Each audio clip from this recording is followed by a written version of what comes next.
Bestian, pasar kenapa udah kemarin juga ke sini.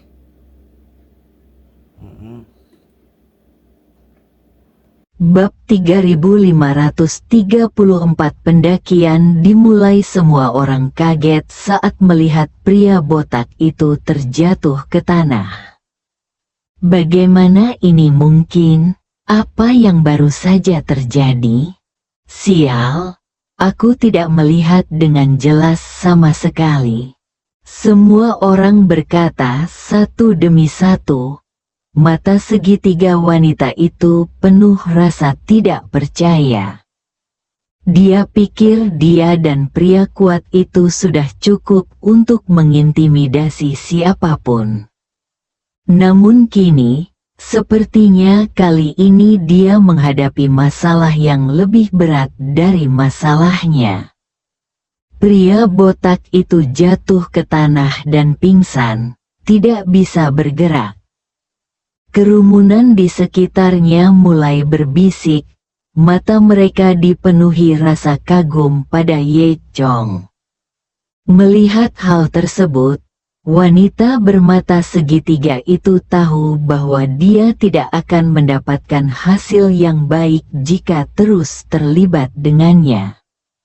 Dia dengan marah membantu wanita tua di sebelahnya, tidak lupa mengutuk, "Tunggu saja aku. Masalah ini belum selesai." Lin Yue menatapnya dengan dingin dan berkata dengan marah, "Apakah ini belum berakhir? Biar ku beritahu. Jika ada waktu lain, kamu pasti akan menjadi lebih buruk dari sekarang." Ketika wanita bermata segitiga mendengar ini, ekspresinya berubah dan dia menatap tajam ke arah Lin Yue. Kemudian, dia dan wanita tua itu membawa pergi pria botak itu, satu persatu di setiap sisi. Pria botak itu terlalu berat, jadi butuh banyak usaha untuk menariknya pergi. Gao Xiang berdiri di samping dan memandang Ye Chong dengan mudah menyelesaikan masalahnya, dengan ekspresi yang sangat jelek di wajahnya. Dia dipenuhi dengan rasa cemburu. Kenapa bajingan ini lagi? Kenapa dia selalu menjadi pusat perhatian? Bagaimana aku lebih rendah darinya? Ketidakpuasan Gao Xiang terlihat jelas. Dia merasa bahwa dia selalu menjadi pusat perhatian. Tapi sekarang penampilan Ye Chong membuatnya merasa lebih tidak bahagia dari sebelumnya. Diam-diam dia kesal. Kenapa? Ye Chong lebih kaya dariku, dan dia juga tahu seni bela diri. Di masa lalu, Gao Xiang selalu menjadi yang terkuat di antara kerumunan. Tapi sekarang dia bertemu seseorang yang bahkan lebih kuat darinya. Dia tidak bisa menerimanya. Yue dan Qiu Xiaosui, yang berdiri di samping mereka, terus memuji Ye Chong atas kehebatannya. Sedikit kekaguman muncul di mata Lin Yue. "Oke, Ye Chong, kamu sangat tampan sekarang. Aku bahkan tidak melihatnya dengan jelas. Bagaimana kamu melakukannya?" Ye Chong tersenyum dan berkata, "Bukan apa-apa, ini hanya lelucon." Qiu Xiaosui memandang Ye Chong dengan rasa terima kasih. "Ye Chong, terima kasih. Kamu membantuku lagi. Aku benar-benar tidak tahu bagaimana harus berterima kasih." Ye Chong tersenyum sedikit dan melambaikan tangannya. "Bukan apa-apa, ini hanya sedikit usaha." Gao Xiang merasakan emosi yang lebih campur aduk di hatinya saat mendengar kata-kata Ye Chong. Dia selalu ingin mengekspresikan dirinya di depan Qiu Xiaosui, tapi sekarang Ye Chong selalu mencuri perhatiannya. Dia memandang Ye Chong dengan cemburu dan bersumpah pada dirinya sendiri bahwa dia akan menemukan kesempatan untuk menghadapi bajingan ini. Chen Tai berdiri di samping. Dia tidak cemburu seperti Gao Xiang. Tapi dia harus mengakui bahwa kekuatan Ye Chong memang mengagumkan.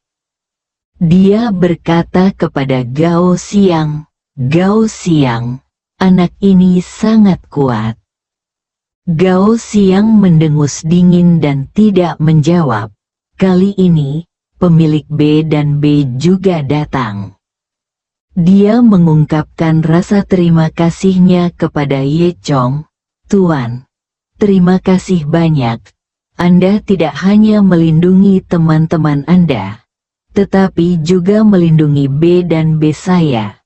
Jika apa yang terjadi sekarang menjadi serius, itu akan berdampak besar pada bisnis saya." Ye Chong mengangguk. Sama-sama. Qiu Xiaosui berjalan ke arah Ye Chong dan berkata dengan lembut, "Ye Chong, aku semakin mengagumimu." Bahkan Gao Xiang tahu bahwa Qiu Xiaosui sepertinya tertarik pada Ye Chong. Dia sangat kesal. Lin Yue bertanya dengan enggan, "Ye Chong, kekuatanmu benar-benar tidak normal. Aku penasaran, bagaimana kamu mengembangkannya?"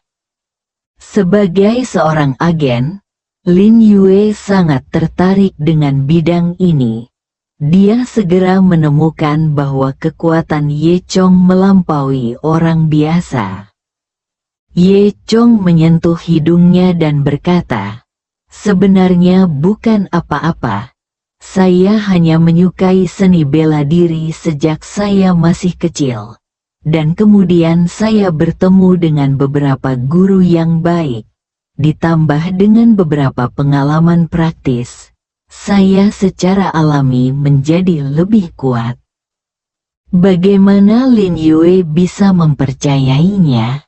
Ketika dia ingin terus bertanya, Ye Chong dengan cepat pura-pura menguap.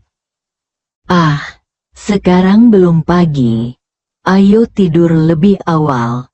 Kita mengantuk sekali." "Ya.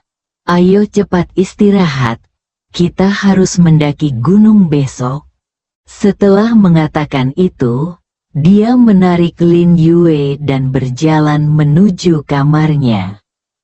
Sebelum Lin Yue sempat bertanya lebih lanjut, dia dibawa pergi oleh Qiu Xiaosui. Semua orang secara bertahap bubar. Gao Xiang mendengus dingin dan kembali ke kamar bersama Chen Tai tanpa menunggu Ye Chong. Ye Chong tidak kembali. Dia keluar sendirian lagi. Kali ini, agar tidak terlihat, dia diam-diam mendatangi pohon tinggi di belakang B dan B. Duduk di kanopi pohon, Anda dapat melihat Zhu Feng di kejauhan dengan melihat ke atas. Di bawah sinar bulan, Zhu Feng ditutupi lapisan kain kasa perak, tampak sangat misterius. Mata Ye Chong tertuju pada puncak gunung tempat Zhu Feng menghilang di balik awan di langit, berpikir untuk segera menemukan lampu pemicu jiwa dan memasuki dunia bawah kutub timur. Memasuki dunia bawah kutub timur hanyalah langkah pertama. Di dunia bawah kutub timur, dia harus mendapatkan kekuatan yang cukup untuk naik ke surga dan bertarung melawan surga dan manusia.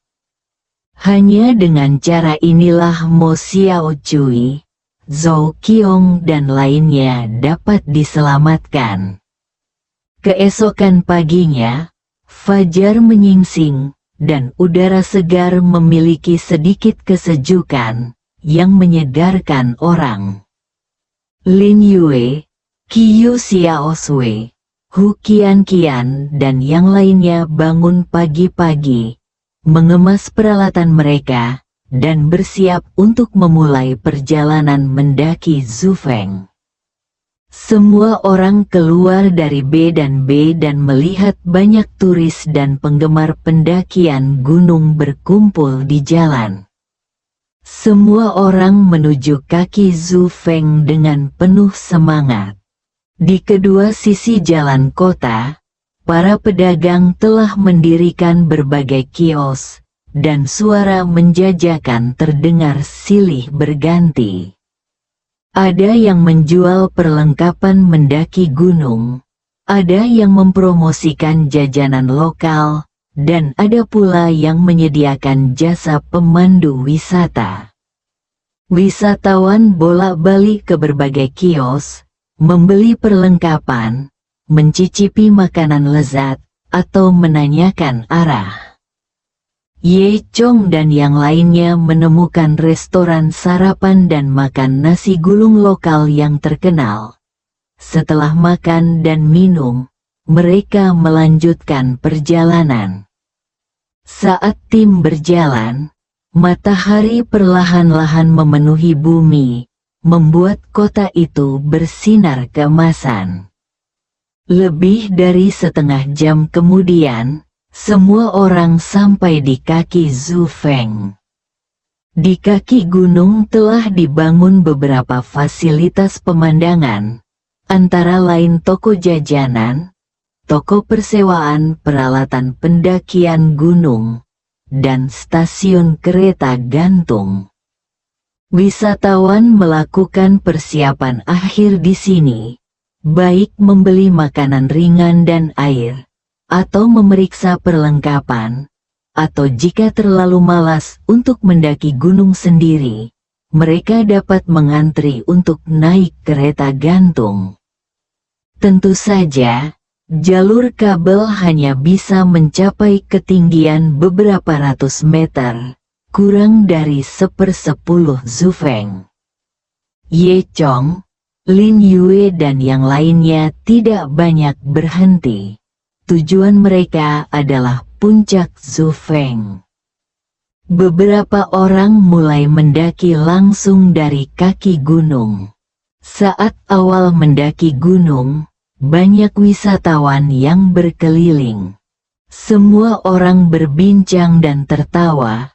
Suasananya santai dan bahagia, seperti pendakian gunung pada umumnya. Namun seiring bertambahnya ketinggian, jumlah orang semakin sedikit, dan fasilitas di sekitarnya berangsur-angsur menghilang. Ketika mereka mendaki kurang dari 1/5 ketinggiannya, hanya ada sebuah toko kecil yang menjual air. Pemilik toko adalah seorang pria paruh baya dengan kulit gelap dan bekas angin dan embun beku di wajahnya.